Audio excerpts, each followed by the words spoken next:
આ અંગે SOG police પાસેથી મળતી માહિતી પ્રમાણે સુરત પોલીસે no drugs in Surat city અભિયાન શરૂ કર્યું છે, જે અંતર્ગત નશીલા પદાર્થોનું વેચાણ કરતા અને સેવન કરતા લોકો વિરુદ્ધ કડક કાર્યવાહી થઈ રહી છે।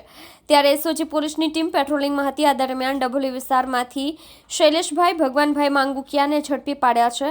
પકડાયેલ આરોપીની પૂછપરછ કરતા તેણે જણાવ્યું હતું કે કામરેજ કઠોરગામ ખાતે હોટલ 13 ઇન સ્કાય હોટલમાં મેનેજર તરીકે નોકરી કરતો હતો। ત્યારે વસીમ ઉર્ફે નિપ્પલ મિર્ઝા તથા વિશાલ પાન પાટીલ ઊંચું ભાડું લઈ હોટલના રૂમ ભાડેથી આપતા હતા અને બંને હોટલમાં ડ્રગ્સનો વેપાર કરતા હતા। ત્યારે પોલીસની રેડ પડી અને પોલીસે બંનેને હોટેલ માલિક મયુરદાન ગઢવીને લઈ ગયા હતા।